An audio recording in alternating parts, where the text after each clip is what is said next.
कहते हैं कि अगर चाहत हो तुझे पाने की तो तेरे लिए चांद क्या सितारे भी तोड़ लाऊं। कमबख्त ये लूसेंट क्या चीज है, तेरे लिए खान सर, एसके झा और जीएस ज्ञान बिंदु भी रट जाऊं।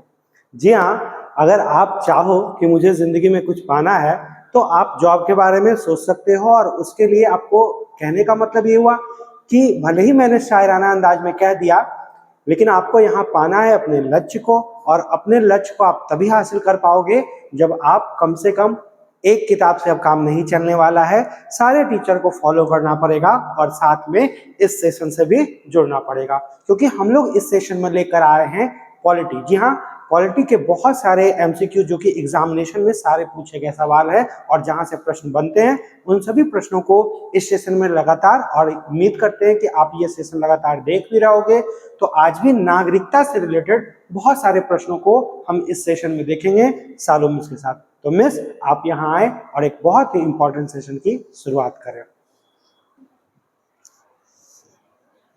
तो चलिए देखते हैं आज पॉलिटी का नेक्स्ट सेशन और आते हैं। देखिएगा आज का सेशन में क्या है।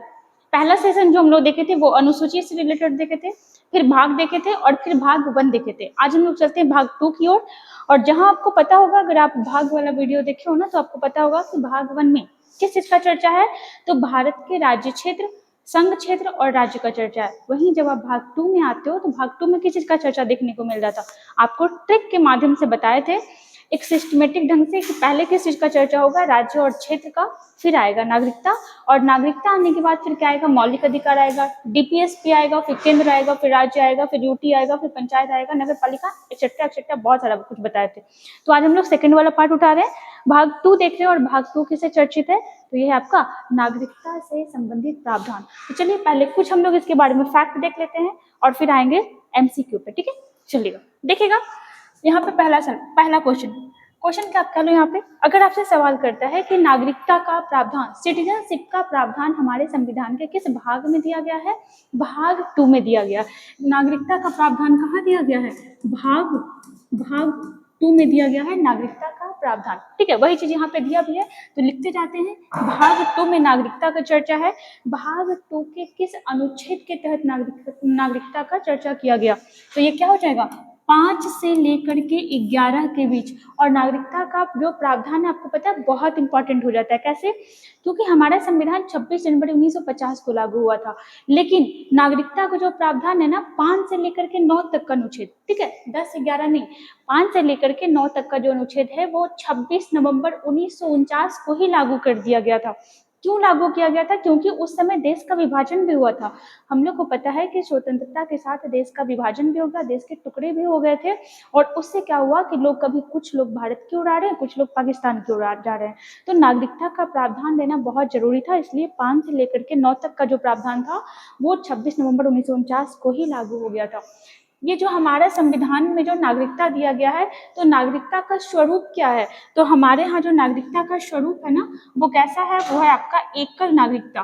क्या है, एकल नागरिकता। इसका मतलब क्या हुआ, इसी को कहा जाता है, पता है क्या, इसी को कहते हैं इकहरी नागरिकता। ये क्या होता है, तो जैसे आप ना, सबसे अच्छा एग्जाम्पल यूएसए है।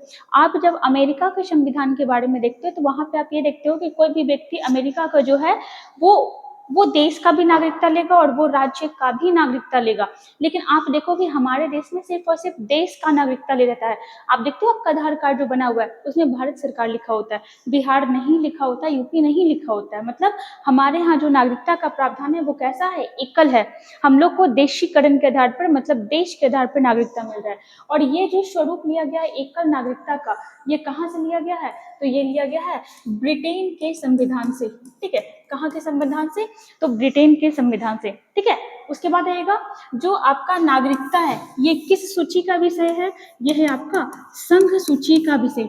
किस सूची का विषय है, संघ सूची। और आपको पता है कि संघ सूची के विषय में जो भी कानून रहेंगे वो कौन बनाएगा, तो वो बनाएगा केंद्र सरकार, वो बनाएगा संघ सरकार। तो ये भी क्वेश्चन आता है कि नागरिकता संबंधी कानून कौन बनाएगा, तो ये बनाता है संसद। कौन बनाता है, संसद। और अगर आपसे पूछता है कि संसद में भी कौन सा मंत्रालय जिम्मेदार होता है, तो मेनली मंत्रालय कौन सा जिम्मेदार होता है, गृह मंत्रालय।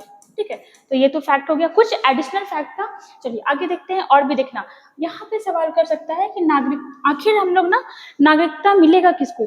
ठीक है, आप देश का नागरिक किसे कहोगे, क्या हम देश के नागरिक कहलाएंगे, हम भारत क्षेत्र के नागरिक कहलाएंगे। तो देखना यहाँ पे, किसी भी टेरिटरी में रहने वाले व्यक्ति जिसे उस क्षेत्र के राजनीतिक, कानूनी तथा सिविल अधिकार प्राप्त हो।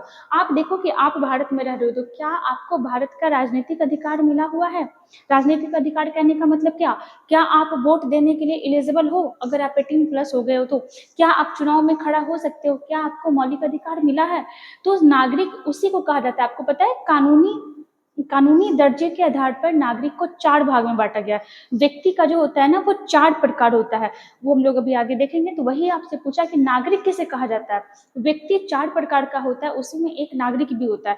नागरिक किसको कहेंगे, नागरिक उसको कहेंगे कि जहां पर वो व्यक्ति रह रहा है और उस एरिया का उसे क्या क्या मिला हुआ हो। तो राजनीतिक अधिकार मिला हो, कानूनी अधिकार मिला हो, सिविल अधिकार मिला हो, मौलिक अधिकार मिला हो, इवन मौलिक कर्तव्य भी मिला हो कि भाई आपको जब हम मौलिक अधिकार दे रहे हैं तो आपको और क्या करना पड़ेगा, तो आपको मौलिक कर्तव्य का पालन करना पड़ेगा।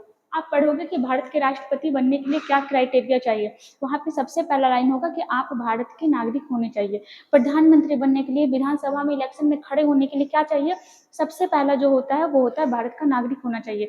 तो भारत का नागरिक के लिए ये भी जरूरी होता है, उसको ये प्रावधान भी मिलता है। आगे देखिएगा, उन्हें अधिकार के साथ साथ कुछ कर्तव्य भी मिलते हैं, जिसे हम लोग क्या कहते हैं, फंडामेंटल ड्यूटीज कहते हैं। अब देखो यहाँ पे कितना अच्छा सवाल बनेगा कि कानूनी दर्जे के आधार पर व्यक्ति के कितने प्रकार होते हैं। व्यक्ति के कितने प्रकार होते हैं, तो आप यहाँ पे देखो व्यक्ति के 4 प्रकार होते हैं। एक होता है नागरिक, हम लोग क्या है, तो हम लोग अपने देश के नागरिक हैं, हम लोग को कानून की तरफ से बहुत सारे अधिकार मिले हुए हैं। दूसरा क्या होता है, दूसरा होता है विदेशी, है ना, जिसको हम लोग फॉरेनर भी कहते हैं, एलियन भी कहते हैं, विदेशी। आप देखो कि पाकिस्तान का कोई व्यक्ति अगर आके भारत में रह रहा है ना, अमेरिका का कोई व्यक्ति भारत में आके रह रहा है, भारत का नागरिकता अभी तक वो नहीं लिया है, तो वो क्या कहलाएगा, विदेशी कहलाएगा। तो ऐसा होते हैं ना, आप देख लो, देश में जाके घूमो, आपको मिलेगा विदेशी। तीसरा होगा शरणार्थी, रिफ्यूजी। अभी के टाइम में देखो सबसे बढ़िया एग्जांपल, बांग्लादेश से कितने लोग भाग भाग के आ रहे थे, वो क्या कहलाते, वो कहलाते रिफ्यूजी। और एक होता है राज्य विहीन, एक होता है राज्य विहीन, जिसको कहते हैं स्टेटलेस। ये क्या है, तो ये एक ऐसा व्यक्ति होता है जिसको, जिसके देश में भी स्थान नहीं मिल रहा है और उसको कोई और देश जो है वो भी अपने देश में स्थान नहीं दे रहा है। समझ पा रहे हो क्या बोल रहा है, कि यहाँ पर एक ऐसे व्यक्ति के बारे में बात हो रहा है जिसको अपना देश भी जगह नहीं दिया और जिसको दूसरा देश भी जगह नहीं दे रहा है। वो क्या कहलाता है, वो कहलाता है राज्य विहीन व्यक्ति, है ना, राज्य विहीन व्यक्ति। तो ये सब चीज फैक्ट याद रखिएगा। नेक्स्ट में आते हैं, देखो आगे। अब यहाँ पे बात कर रहा है कि आखिर नागरिकता का प्रावधान, नागरिकता हम लोग को मिलेगा कैसे, नागरिकता हम लोग को मिलेगा कैसे और नागरिकता का प्रावधान क्या होता है। उससे पहले एक स्टेटमेंट आइएगा, देखिएगा बिहार पुलिस, यूपी पुलिस का जो एग्जाम होता है ना, उसमें स्टेटमेंट से क्वेश्चन बहुत ज्यादा रहता है, खासकर 9-10 वाले बुक से। यहाँ पे एक स्टेटमेंट क्या है कि नागरिक, ठीक है, यहाँ पे है कि नागरिक किसे कहते हैं। तो देखो इसी को स्टेटमेंट के थ्रू आपको बताया है, क्या बताया है कि नागरिक किसी भी राज्य का जो होता है ना, वो क्या होता है, पूर्ण सदस्य होता है। और ये कथन को किसने कहा है, इस कथन को कहा है T.H. मार्शल साहब ने। क्या कहा है, नागरिक किसी भी राज्य का क्या होता है, पूर्ण सदस्य होता है। अब आप बोलोगे कि चलो आप तो ये बता दिए कि नागरिकता संघ सूची का विषय है, संसद कानून बनाता है, भाग 2 में है, अनुच्छेद 5 से 11 में है, ब्रिटेन से लिया गया है ना, और नागरिक 4 प्रकार के होते हैं, ये सारा आपको बता दिया गया।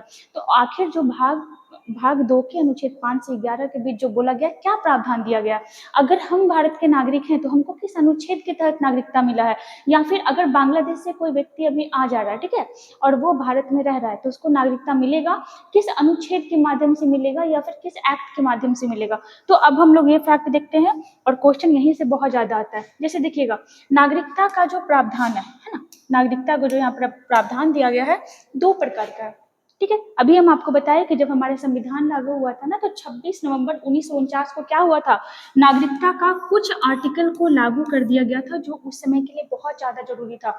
और आप एक चीज याद रखिएगा कि 5 से लेकर के 9 तक के बीच में जो भी प्रावधान दिया गया है नागरिकता में, अगर इसको हटा भी दिया जाए ना आज के टाइम में संविधान से, कोई फर्क नहीं पड़ेगा।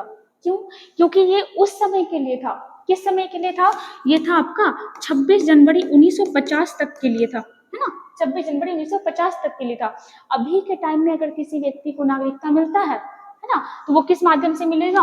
वो मिलेगा भारतीय नागरिक अधिनियम 1955 के आधार पर। ठीक है, इस चीज को समझ लो। भारतीय नागरिक अधिनियम 1955 के आधार पर आज के टाइम में किसी भी व्यक्ति को नागरिकता मिलता है, और इसमें समय समय पर कई बार संशोधन किए हैं। जैसे आप सुने होंगे ना, CAA 2019। CAA क्या था? तो C फॉर हो गया आपका सिटीजनशिप, A फॉर हो गया अमेंडमेंट, और A फॉर हो गया एक्ट। तो वही था आपका नागरिकता अधिनियम एक्ट 1955 में ही इसको संशोधन करके क्या बनाया गया? 2019 में संशोधन किया गया, इसलिए 2019 नाम दे दिया गया था। तो पहले तो याद रखिएगा कि 26 जनवरी 1950 तक किसी भी व्यक्ति को नागरिकता किसके थ्रू मिला? तो इस अनुच्छेद के थ्रू मिला। अभी अगर किसी व्यक्ति को नागरिकता मिलेगा तो उसको क्या मिलेगा? इसके थ्रू मिलेगा। चलो आगे देखते हैं। अब थोड़ा सा हम लोग आर्टिकल के बारे में देखते हैं कि आखिर उन आर्टिकल्स में बोल क्या रहा था, उन आर्टिकल्स में बोल क्या रहा था। देखो अनुच्छेद 5 क्या बोल रहा है। अनुच्छेद 5 आपसे ये कहना चाह रहा है कि संविधान लागू होने के समय भारत का नागरिक कौन होगा। अनुच्छेद 5 क्या बोल रहा था? अनुच्छेद 5 जो है नागरिक का परिभाषा बताया, है ना, नागरिकता का परिभाषा बताया कि आखिर भारत का नागरिक कौन होगा जिस समय संविधान लागू हो रहा है, संविधान प्रारंभ हो रहा है ना। आगे देखना, अब देखो यहाँ पे इसका एक्सप्लेनेशन भी दे दिया कि भारत का नागरिक कौन होगा। कौन होगा भाई? तो देखो, जिसका जन्म भारत में हुआ है ना, उस समय नागरिक कौन होता है? तो जिसका जन्म भारत में हुआ है, या फिर जिस व्यक्ति के माता पिता का जन्म भारत में हुआ हो, या फिर तीसरा चीज और भी, संविधान लागू होने के 5 वर्ष पूर्व से वो भारत में रह रहा हो। अगर ये तीनों में से कोई भी काम में वो व्यक्ति एलिजिबल है तो अनुच्छेद 5 के तहत उसको क्या मिल जाएगा?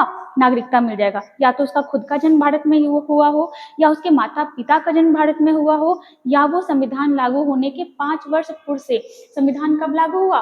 1950 में ना। इट मीन्स कि वो 1945 से अगर हमारे भारत में रह रहा है वो क्या हो जाएगा? भारत का नागरिक हो जाएगा। तो 5 तो ये बताया नागरिकता का परिभाषा। आते हैं अनुच्छेद 6 में। देखना 6 क्या कह रहा है। 6 आपसे ये कह रहा है कि पाकिस्तान से भारत आने वाले लोगों की नागरिकता के बारे में। तो भाई पाकिस्तान, आप बताओ, आज के टाइम में अगर कोई पाकिस्तानी भारत आना चाहता है, नागरिकता लेना चाहता है, तो क्या अनुच्छेद 6 के माध्यम से उसको देंगे नागरिकता? कतई नहीं। आपको क्या हम बताए कि 26 जनवरी 1950 तक का ये बात कर रहा है। अभी के टाइम में अगर कोई पाकिस्तानी लेना चाहता है ना भारत का नागरिकता, तो उसको किसके थ्रू मिलेगा? तो नागरिकता संशोधन अधिनियम जो है आपका 1955 में आया था, नागरिकता अधिनियम जो था 1955 के माध्यम से उसको नागरिकता मिलेगा। ये उस समय का बात कर रहा है ना, उस समय का। तो देखो 6 क्या बोलता है, पाकिस्तान से भारत आने वाले लोगों की नागरिकता के बारे में। उस समय हमारा देश जो है धर्म के आधार पर बंट चुका था, और ये प्रावधान रखा गया कि हाँ भाई जो पाकिस्तान वाले रीजन में रह गए। आपको पता है ना कि हमारा देश कैसे बांटा गया था, है ना, कितनी गंदे तरीके से हमारे देश को बांटा गया था। इस टाइप से अगर अपना भारत था तो इधर डिवीजन किया गया, इधर डिवीजन किया गया, और पाकिस्तान बना दिया गया।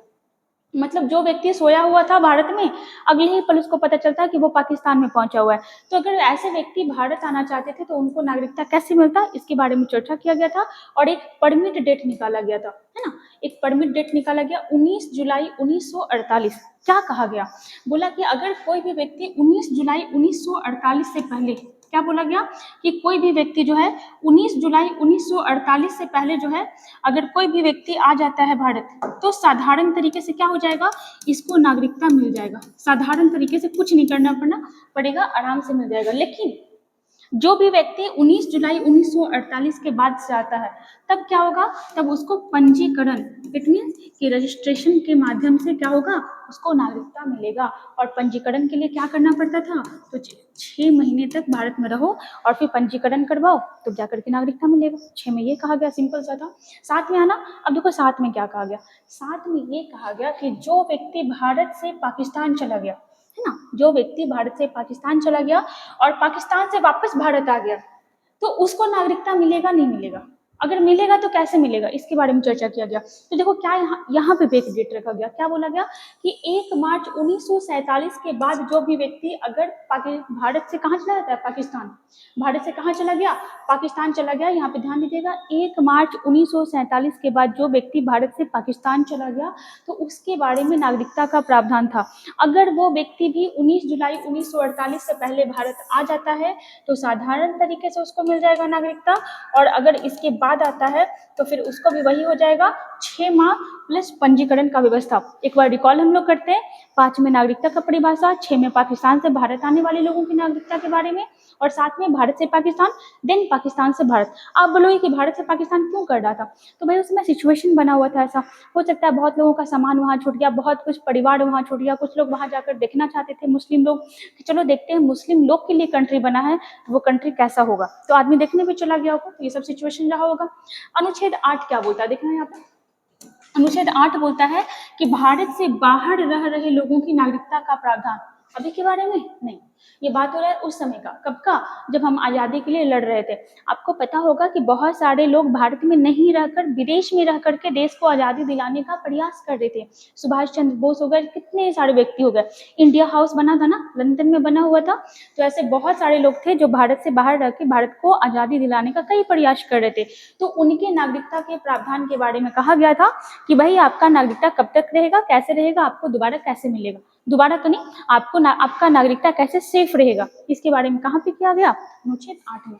9 में देखिएगा, 9 में अभी भी बोलता है कि जैसे ही आप विदेशी नागरिकता लोगे, जैसे ही आप विदेशी नागरिकता लोगे उसी क्षण भारतीय नागरिकता अपने आप क्या हो जाएगा, खत्म हो जाएगा, ठीक ना, उसी समय आपका क्या हो जाएगा, भारतीय नागरिकता जो है वो पूरी तरीके से खत्म हो जाएगा। 9 कहता है। 10 देखो, 10 क्या बोलता है कि संसद, अभी हम लोग देखे थे ना, नागरिकता संबंधी कानून कौन बनाएगा, संसद बनाएगा। तो ये क्या बोल रहा है, संसद नागरिकता संबंधी जो भी कानून बनाएगी वह सभी लोगों पर लागू होगा। सभी लोग मतलब क्या, अमेरिका पाकिस्तान वाले लोगों पर, जी नहीं, भारत वाले लोगों पर। या फिर आप ये लाइन भी कह सकते हो कि आपकी नागरिकता कब तक बनी रहेगी, ये किस पर डिपेंड करता है, ये संसद पर डिपेंड करता है। आपकी नागरिकता तब तक बनी रहेगी जब आप कोई भी देश विरोधी कार्य नहीं करते हो, तब तक आपकी नागरिकता बनी रहेगी। या फिर उससे भी बेटर लाइन ये है कि संसद नागरिकता संबंधी जो भी कानून बनाएगी वो भारत के हर एक नागरिक पर क्या होगा, लागू होगा। ये हो गया आपका 10 में। और 11 देखो, 11 कितना पावरफुल, अरे देखो 11 ही छूट गया।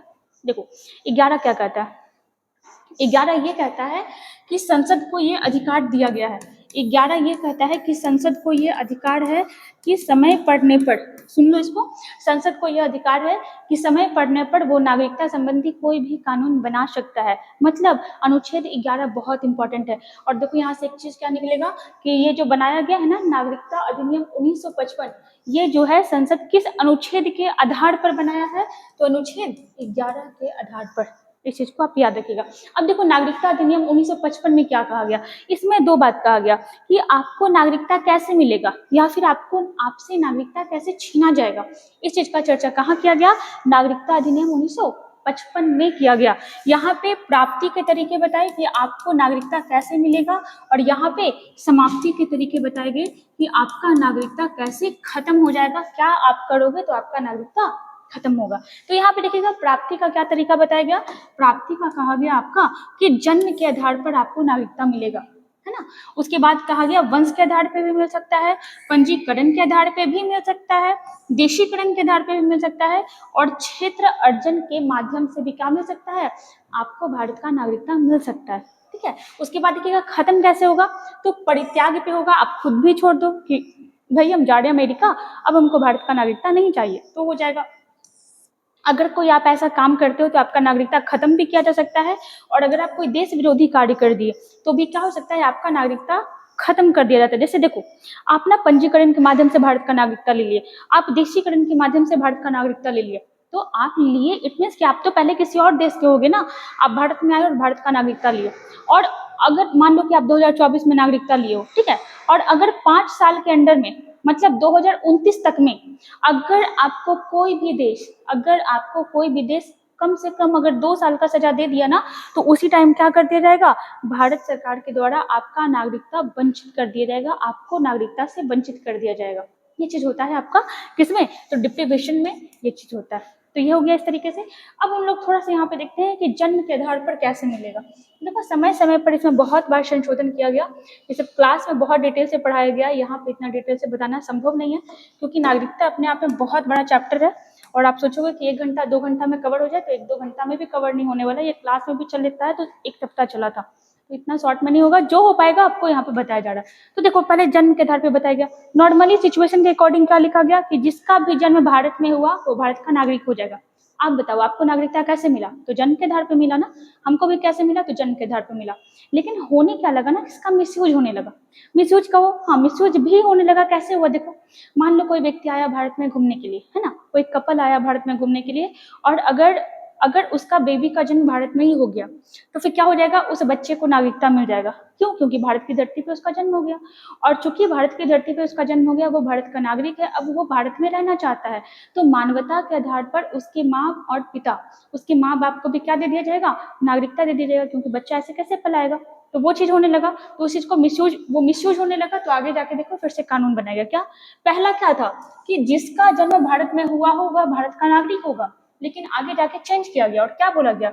उसके माता पिता या दोनों में से कोई एक भारतीय होगा, तभी उस बच्चे को भारत की नागरिकता मिलेगी। अभी आपको जो सिचुएशन बताया गया कि कोई कपल आया और उसका बेबी भारत में ही हो गया, तो वो उस बच्चे को भारत की नागरिकता मिल जाती थी। फिर संशोधन किया गया और बोला कि नहीं, माता पिता में से कम कोई भी एक व्यक्ति भारत का नागरिक हो, तभी जाकर के उस बच्चे को भारतीय नागरिकता मिलेगी। फिर इसका भी मिसयूज हुआ। आगे जाके फिर से एक संशोधन किया गया और कहा गया कि नहीं, एक आदमी तो प्रॉपर भारतीय नागरिक होना चाहिए, और दूसरा अवैध प्रवासी नहीं होना चाहिए। अवैध प्रवासी मतलब मान लो कि कोई भी एक महिला आई, अमेरिका से कोई महिला आई भारत में घूमने के लिए, ठीक है, वो 6 महीना का वीजा लेकर के आई थी। 6 महीना का वीजा लेके आई, वो भारत आती है, कल को वो शादी कर लेती है और वो उसका फिर से बेबी आने वाला है। तो आप देखो कि 6 महीना में तो उसका वीजा एक्सपायर हो जाएगा ना। अगर उसका बच्चा 9 महीना के बाद जन्म लेता है भारत में, तो 3 महीना तक तो वो भारत में अवैध रूप से रह ली ना। तो उस बच्चे को अगर वो 6 महीना के बाद फिर से रिन्यू करवा ली तो ठीक है, और अगर नहीं करवाई तो 3 महीना जो अवैध रूप से वो भारत में रह ली, अब उसके बच्चे को भारत की नागरिकता नहीं दी जाएगी। यही हो गया आपका अवैध। तो इसी चीज को कहा गया कि माता पिता दोनों भारतीय हो, अथवा एक भारतीय हो तथा दूसरा वैध, अच्छा यहाँ पे अवैध लिखना था, दूसरा अवैध प्रवासी न हो, तभी जाकर के उस बच्चे को क्या होगा? प्रॉपर भारतीय नागरिकता मिलेगा। ठीक है, चलो अब ये हुआ पहला बार, मतलब जन्म के आधार पे, कि जन्म के आधार पे कैसे मिलेगा। दूसरा आता है वंश के आधार पे। अब देखो जैसे आप पढ़ रहे हो, ठीक है, मन लगा के पढ़ रहे हो, आप बहुत अमीर आदमी बन गए, ठीक है, बहुत अमीर हो गए, आप चले गए विदेश में जाके बस गए। आप अभी तो भारतीय हो, आप चले गए विदेश में जाके बस गए, तो कल को आपका शादी होता है, आपका बच्चा होता है, तो अगर आपका बच्चा चाहता है कि हम भारत की नागरिकता लें, तो क्या वो ले सकता है? ऑफकोर्स ले सकता है। कैसे ले सकता है? वंश के आधार पर वो नागरिकता ग्रहण कर सकता है भारत का। क्योंकि आप अगर भारत का नागरिकता नहीं छोड़ भी दिए, फिर भी आप पीआईओ तो कहलाएंगे ना, आप पर्सन ऑफ इंडियन ओरिजिन कहलाइएगा कि नहीं कहलाइएगा, तो आपका बच्चा भी कहलाएगा, और आपका बच्चा को भी हक होगा कि या तो वो भारत का नागरिकता ले ले, या आप अभी जिस देश में रह रहे हो उस देश का नागरिकता ले ले।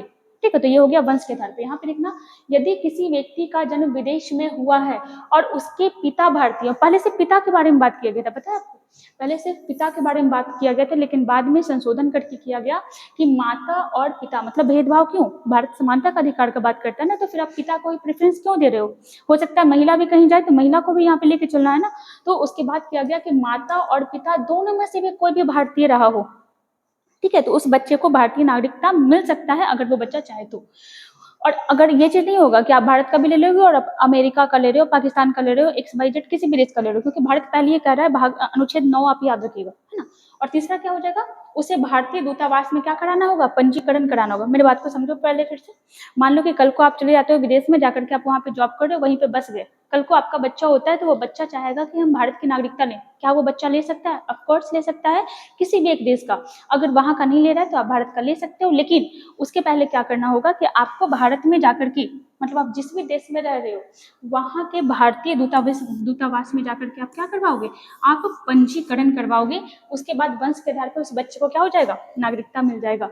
नेक्स्ट रहेगा पंजीकरण के आधार पर। सबसे ज्यादा लोग इसी पे लेते हैं, पंजीकरण के आधार पर। इसमें क्या हो जाएगा? तो उस व्यक्ति को पंजीकरण के आधार पर नागरिकता मिलेगा जिस उसके बारे में सुनिएगा, भारतीय मूल के विदेशी। भारतीय मूल के विदेशी समझते हो? इसी को कहा जाता है PIO, ठीक है, पर्सन ऑफ इंडियन ओरिजिन, है ना। पर्सन ऑफ इंडियन ओरिजिन मतलब कि उस व्यक्ति के माँ पापा, दादा दादी, नाना नानी, मतलब कम से कम 4 पीढ़ी तक का जो आदमी है वो क्या रहा हो? तो भारत का नागरिक रहा हो, तो उसके बच्चे को, उसके पोते को आगे जाकर के क्या होता है? तो नागरिकता मिलने की संभावना होती है। तो पंजीकरण में क्या बोलता है कि भारतीय मूल के विदेशी जिनके पूर्वज कभी भारतीय रहे थे, ठीक है, या तो उनको पंजीकरण के आधार पर नागरिकता मिलेगा, या जिनका विवाह भारतीय से हुआ। मान लो कि कोई भी महिला या कोई भी पुरुष अगर विदेश से आता है और आकर के भारत में शादी कर लिया, तो उसको वो भी अगर चाहता है कि हम भारत का नागरिक बन जाए, तो पंजीकरण के आधार पर वो क्या करेगा, नागरिकता लेगा। और इसमें क्या करना होता है, तो आपको 7 वर्ष तक भारत में रहना होगा, उसके बाद आवेदन करना होगा, तो पंजीकरण के आधार पर आपको नागरिकता मिल जाएगी। और अगर आप आवेदन कर देते हो ना, तो आवेदन करने के 1 साल तक प्रॉपर आपको भारत में लगातार रहना पड़ेगा। आप बाहर छोड़ के जाओगे तो उसी समय फिर ये रद्द हो जाएगा, तो इस चीज को याद रखिएगा। नेक्स्ट आइएगा, तो यहाँ पे पंजीकरण के आधार पर क्या था, कितने वर्ष तक, 7 वर्ष तक। नेक्स्ट में देखिएगा देशीकरण के आधार पर, इसके तहत क्या होता है, विदेशियों को नागरिकता देने का प्रावधान है, विदेशी लोग को। अब किस विदेशी को मिलेगा, ऐसा थोड़ी कि कोई भी विदेशी आए तो आप पकड़ के उसको नागरिकता दे दोगे, नहीं। जिससे आप देखो, एक सिंगर था, बहुत हेल्दी सा था, आई थिंक अदनान सामी शायद उसका नाम था। तो वो जो आपका सिंगर था, उसको किस आधार पर नागरिकता मिला, तो देशीकरण के आधार पर मिला।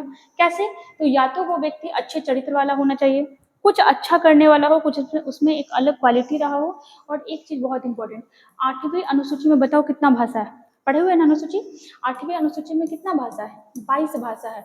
तो इन 22 भाषाओं में से उसे किसी भी एक भाषा की जानकारी होनी चाहिए।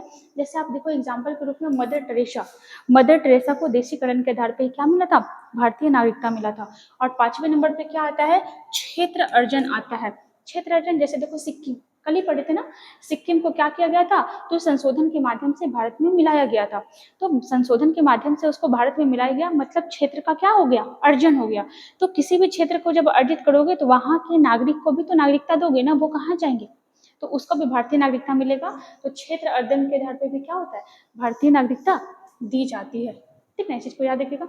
यहाँ पे एक चीज देखिएगा, जैसे ये भी सवाल बनता है कि जो इसमें संशोधन कितना बार किया गया है, ये जो आपका नागरिकता अधिनियम 1955 में इसमें संशोधन कितनी बार किया गया, तो कई बुक्स में आप देखिएगा ना, ये आया था कब, ये आया था 1955 में। ठीक है, कब आया था, 1955 में। कई बुक बताते हैं कि 1957 में भी हुआ, 1965 में भी हुआ। और कई बुक्स इसको नहीं मानते हैं। ज्यादा जो प्रसिद्ध रहा है ना, वो कब से रहा है, 1986 से, फिर 1992 में हुआ, 2003 में हुआ। ये तो बहुत इंपॉर्टेंट है। एक संशोधन हुआ था लक्ष्मी सिंघवी समिति की सिफारिश पर, ठीक है, 2003 में संशोधन किया गया था। उसके बाद देखिएगा 2005 वाला, 2015 और 2019 तो बहुत ज्यादा चर्चित रहा, जो भी रिसेंट में हुआ था।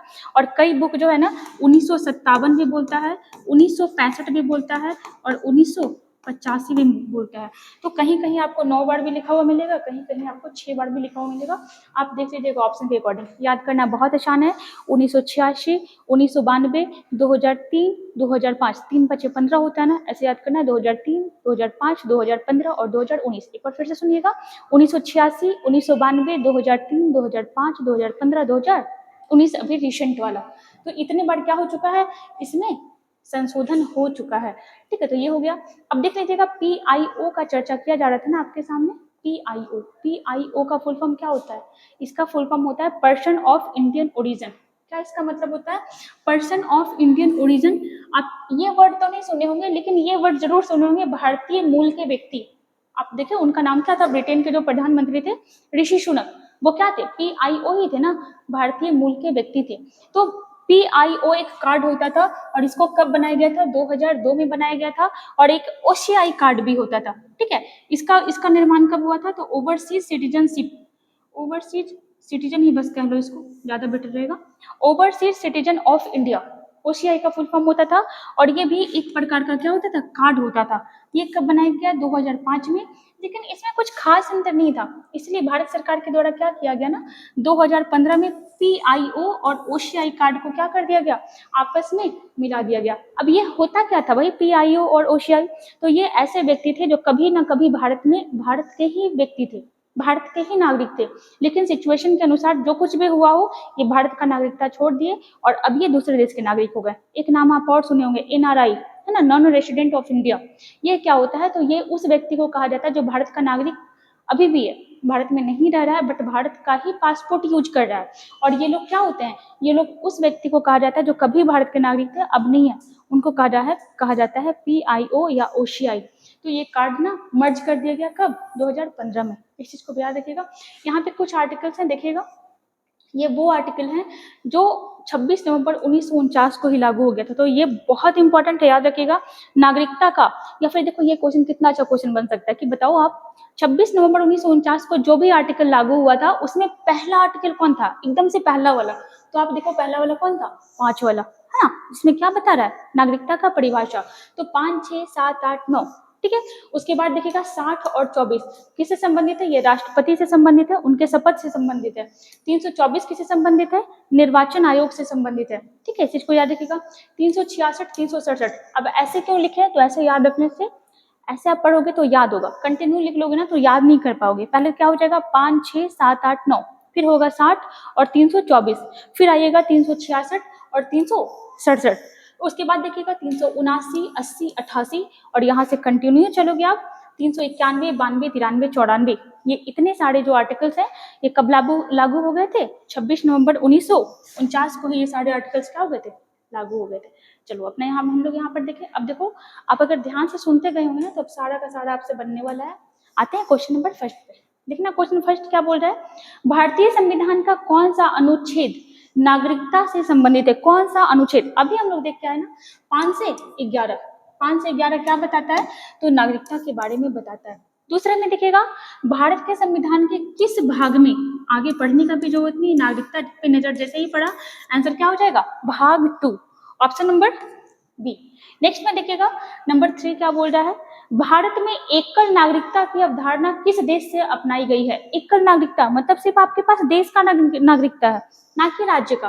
कहाँ से लिया गया, इंग्लैंड से लिया गया। नेक्स्ट में देखिएगा, निम्नलिखित में से कौन से मौलिक अधिकार केवल भारतीय नागरिकों के लिए उपलब्ध है। तो यहाँ पे इस चीज को देख लीजिएगा, थोड़ा सा छूट गया था। 15, 16, 19, 29 और 30 ये ऐसे मौलिक अधिकार हैं जो सिर्फ और सिर्फ भारतीय को ही प्राप्त होंगे। यहाँ पे देखिए ऑप्शन के अकॉर्डिंग क्या हो जाएगा, 14 नहीं, अच्छा देखो यहाँ पे लगता है क्वेश्चन बड़ा है और क्या। देखिएगा क्वेश्चन फिर से एक बार क्या बोल रहा है, निम्नलिखित में से कौन से मौलिक अधिकार केवल भारतीय नागरिकों को उपलब्ध हैं। तो 15, अच्छा 15, 16 ये तो दोनों हो जाएगा ना, तब तो यहाँ पे 15 भी हो जाएगा और 16 भी हो जाएगा, ठीक ना। 17 नहीं होगा, यहाँ पे ऑप्शन नंबर बी भी हो जाएगा, सी भी हो जाएगा। 15, 16, 19, 29, 30 जो है ये मौलिक अधिकार भारतीयों को ही प्राप्त है केवल। नेक्स्ट में आइएगा, भारतीय संविधान के अनुच्छेद 5 से 11 का संबंध किससे है, तो यह है नागरिकता से, इट मीन्स सिटीजनशिप से। नेक्स्ट क्या है ना, क्वेश्चन नंबर 6 देखना क्या बोल रहा है, नवंबर 1949 को भारत के संविधान के निम्नलिखित में से कौन से प्रावधान लागू हुए थे। 26 नवंबर 1949 को कौन कौन सा प्रावधान लागू किया गया था। तो अभी हम लोग देख के आ रहे हैं ना, 5, 6, 7, 8, 9, 60, 324, 366, 367, 379, 80, 88, 91, 92, 93, 94, है ना, ये सब था ना। देखिएगा यहाँ पे क्या नागरिकता से संबंधित कानून था, जी हाँ था। निर्वाचन से संबंधित था।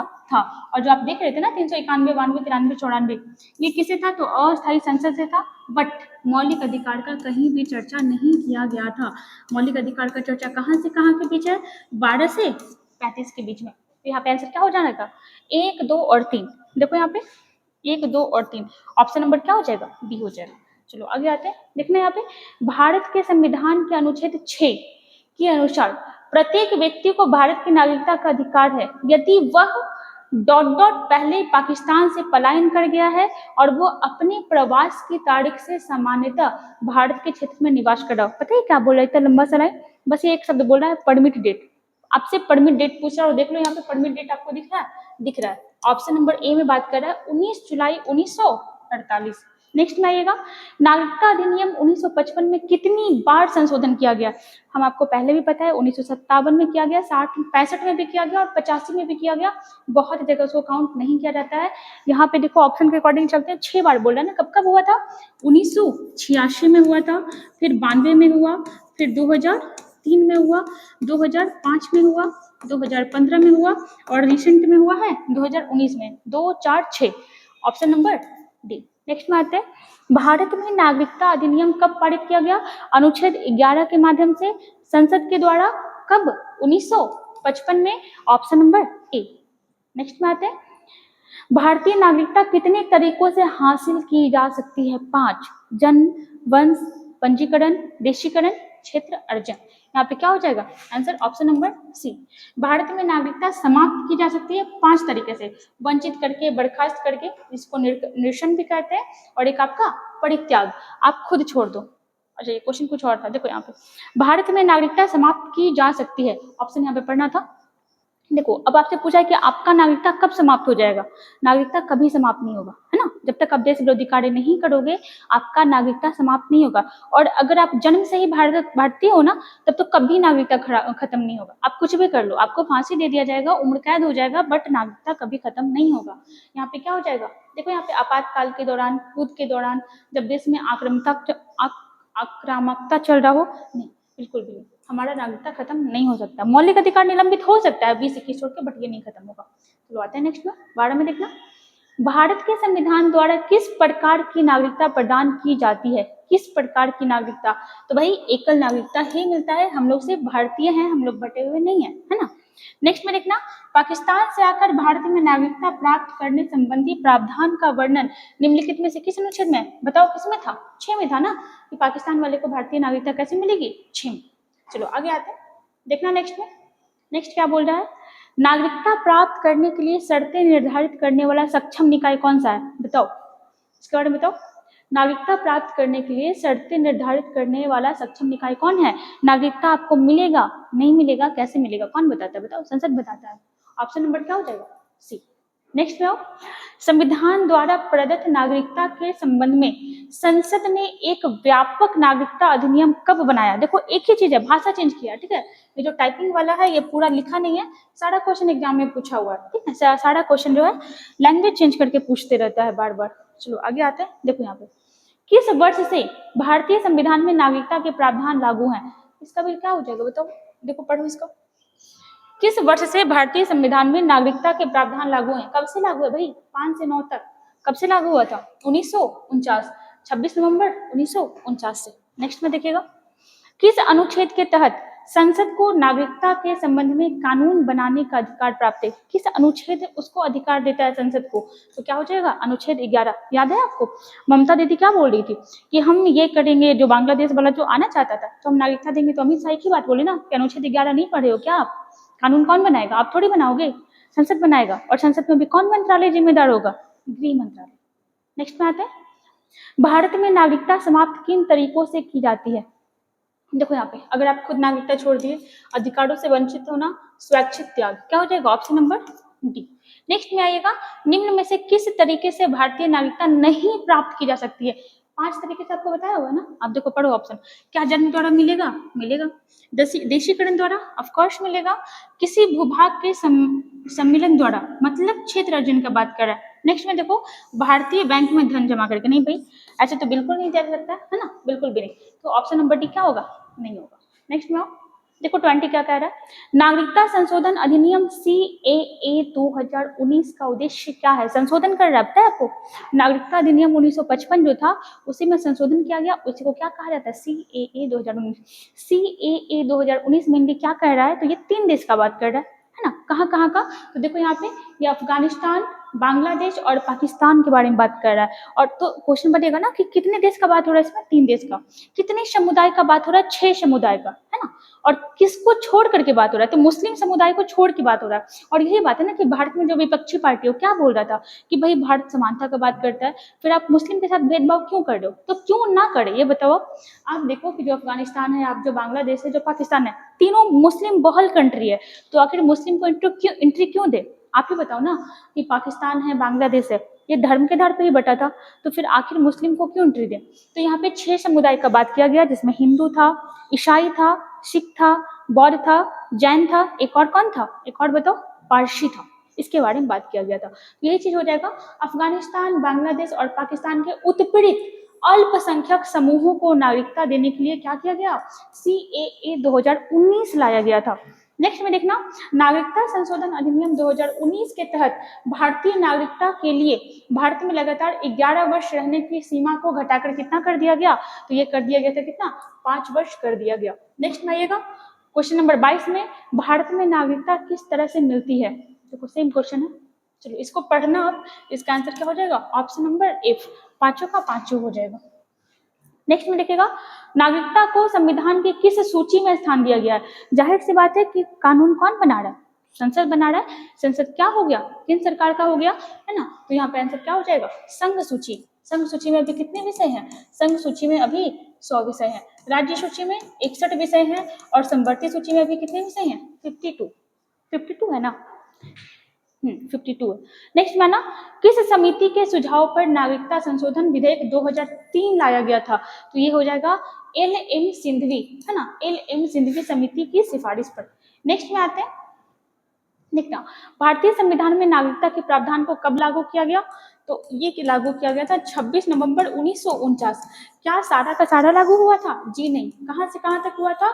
5 से लेकर के 9 तक। नेक्स्ट में आते हैं, देखिएगा, भारत के राष्ट्रीय नागरिक रजिस्टर, है ना, जिसको NRC कहा जाता है, नेशनल रजिस्टर ऑफ सिटीजन, ठीक है, NRC में किस राज्य के भारतीयों के नाम है? तो ये हो जाएगा आसाम। जो आपका NRC था ना, ये कहाँ लागू हुआ था? तो ये आपका आसाम में लागू हुआ था। नेक्स्ट में आइएगा, भारत का प्रथम नागरिक किसे कहा जाता है? तो भारत का जो प्रथम नागरिक है ना, ये राष्ट्रपति को कहा जाता है। और अभी भारत के प्रथम नागरिक कौन है? तो द्रौपदी मुर्मू जी। नेक्स्ट में आइएगा, भारत में नागरिकता संशोधन कानून किस तारीख से लागू हो गया? रिसेंट में लागू हुआ है, करंट में बहुत इंपॉर्टेंट है, 11 मार्च 2024। आइएगा, आपका लास्ट 4 क्वेश्चन है, नागरिक संशोधन बिल कितने अल्पसंख्यक समुदाय को नागरिकता प्रदान करने के लिए किया गया?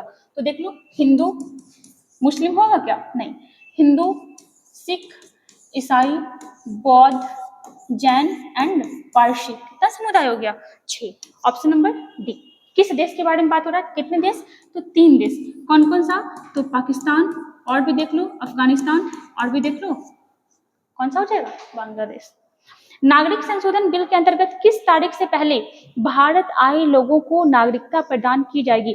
परमिट डेट, ठीक है, परमिट डेट एक हम लोग देखें 19 जुलाई 1948 का, है ना। ये 1955 के बारे में बात कर रहा था, 1949 के बारे में बात कर रहा था, मतलब उस समय के बारे में बात हो रहा था जब हमारा संविधान लागू हो रहा था, जब हमारा देश आजाद हुआ था। ये कब का बात हो रहा है? तो ये बात हो रहा है 2014 तक का बात हो रहा है कि 2019 के तहत किसको किसको नागरिकता मिलेगा। तो जो 31 दिसंबर 2014 तक भारत आ गए हैं, उनको नागरिकता मिलेगा किस आधार पर? 31 दिसंबर 2014 परमिट डेट के आधार पर। नेक्स्ट में आइएगा, देखिएगा 31, निम्न में से किस विचारक का यह कथन है कि नागरिकता किसी व्यक्ति की वैधानिक स्थिति है ना, वैधानिक स्थिति है, जिसके कारण वह राजनीतिक रूप से संगठित समाज की सदस्यता प्राप्त कर राजनीतिक एवं सामाजिक लाभ प्राप्त करता है। देखो, इस टाइप का जो क्वेश्चन होता है बिहार पुलिस में पूछ लेता है, किसका कथन है? तो ये कथन है कैटलिन का, है ना, एक विचारक थे। नेक्स्ट में आना, PIO का OCI में विलय कब हुआ? रिसेंट में हुआ है, 2015 में हुआ है। देखो, 2 क्वेश्चन और है, नागरिकता के बहुलवादी सिद्धांत का सर्वोत्तम प्रतिपादक कौन हो जाएगा? तो ये हो जाएंगे BS टर्नर। और लास्ट में देखो, गृह मंत्रालय द्वारा जारी आंकड़ों के अनुसार किस देश के लोग भारत की नागरिकता लेने में सबसे आगे रहे? चलो बताओ, इसका ऑप्शन पढ़ो आप। देखो, सवाल है यहाँ पे कि किस देश के लोग जो हैं रिसेंट में भारत की नागरिकता सबसे ज्यादा लिए? पाकिस्तान, बांग्लादेश, नेपाल, श्रीलंका। क्या लगता है आपको? इसमें आप नेपाल ऑप्शन में छाट सकते हो यही, बाकी लग रहा है आपका पाकिस्तान होगा या बांग्लादेश होगा या श्रीलंका होगा। बताओ, इसका आंसर क्या हो जाएगा? ऑप्शन नंबर बी, बांग्लादेश, है ना। ऑप्शन नंबर बी क्या हो जाएगा? बांग्लादेश। चलो, अपना 34 क्वेश्चन कंप्लीट हुआ। अच्छा, अभी और है, देखो यहाँ पे, नागरिक संशोधन बिल कितने अल्पसंख्यक, देखो सेम क्वेश्चन है ना, सेम क्वेश्चन है, क्या हो जाएगा? Question option number 6। नेक्स्ट में आ जाओ, मतलब ऑप्शन नंबर डी का आंसर 6 हो जाएगा। निम्न में से कौन भारत में नागरिकता के अधिकारों की रक्षा करता है? बताओ, आपका नागरिकता अगर आपसे कोई छीनेगा तो कहाँ जाओगे? विधि आयोग के पास जाओगे? नहीं। केंद्रीय कैबिनेट के पास जाओगे? नहीं। हमारे पास 2 ऑप्शन बच रहे हैं, एक है संसद और एक है सर्वोच्च न्यायालय। तो सर्वोच्च न्यायालय को कितना परेशान करोगे? सर्वोच्च न्यायालय जो है मौलिक अधिकार का रक्षा करता है। नागरिकता का जो रक्षा है ना, वो कौन करेगा? उसका अधिकार सिर्फ और सिर्फ अनुच्छेद 11 जो है किसको दिया हुआ है? तो ये दिया हुआ है संसद को मिला हुआ है ना। किसको मिला हुआ है? पार्लियामेंट को मिला हुआ है। तो इस चीज को याद रखिएगा। और यहाँ पे देखो, अपना करते करते कितना क्वेश्चन कवर हो गया? 36 क्वेश्चन कवर हो गया, है ना। इसमें हम लोग करंट को भी ऐड करने का प्रयास किए, और स्टैटिक तो आपका कवर ही हो गया। तो मिलते हैं फिर नेक्स्ट वीडियो में, और स्टैटिक जीके का भी वीडियो आते रहेगा, पॉलिटी का भी आते रहेगा। नेक्स्ट में हम लोग मिलते हैं मौलिक अधिकार वाले वीडियो के साथ। बने रहिए हमारे साथ।